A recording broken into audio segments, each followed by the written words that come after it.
There he is. So it had these dilated Cody. pelvises. It's very nice.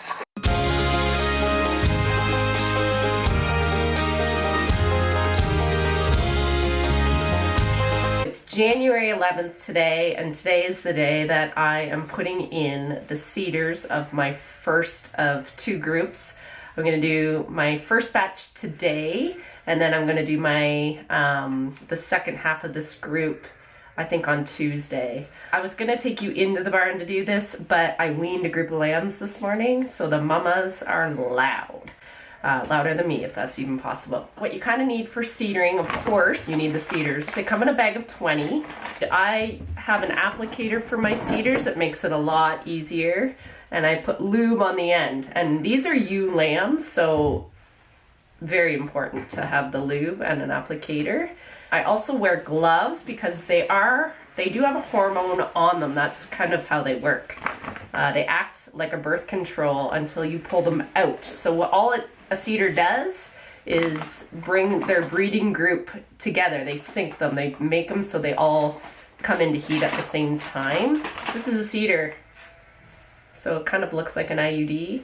Put it in the applicator like so. It's easier to do it this way. So the little tail is down here on the end. Squeeze the top, put it in the little applicator. Like so. You should still see the end here. And then I just give it a little dose of lube on the applicator.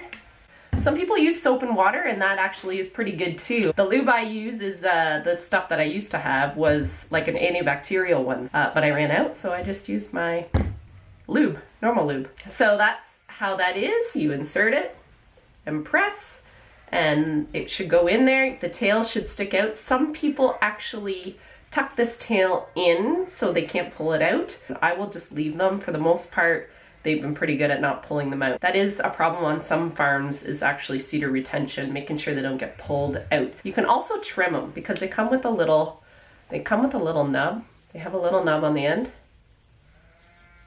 like so. So they can just get their teeth on that and pull that out. But for the most part, they stay in. I have all those ewes lined up in the chase, and then I scan them and put them into my Gallagher. Right there. It's probably back. Is it backwards? I don't really know.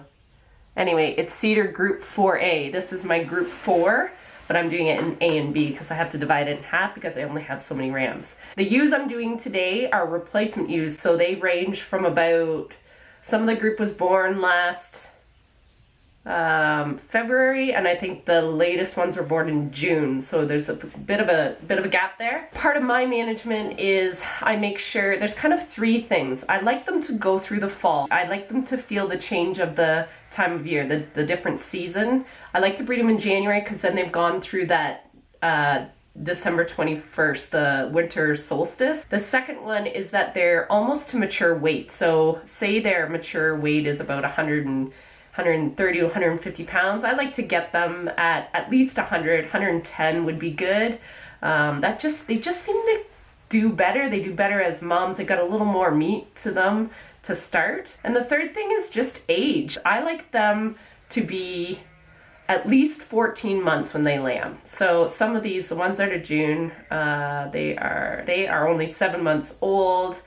In 5 months, they'll only be a year. So that's pushing the envelope. I don't usually do that, but I had so very few in that group that I just said, for that many, if they miss, it's not a big deal. By the time I breed next time, they'll actually be the perfect age. So that's the 3 things: age, weight, and if they've gone through that winter solstice, like that fall change, as to when I will breed a replacement ewe lamb. But you can research that on your own. Do what works for you. Again, some people wait, some people do it as early as 6 months. This is just what's worked for me so far, and it's only my 2nd year even doing replacement ewes, so you do you.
These are the last few of this group. I had 108, and it was so frustrating.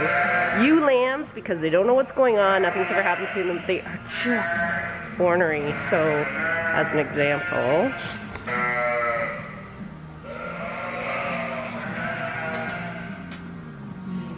my battery died in the barn, got into the house, and right now I'm watching my buddy Cody Creelman's vlog.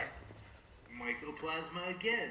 Maybe not the best thing to watch while I'm eating and right after I ate, You guys see but I do find it intriguing. all the fibrin hanging off of the rib? It had hydronephrosis, There he is. so it had these dilated Hey, anal Cody. pelvises. And that is the day. Lots of fun. Thanks for watching.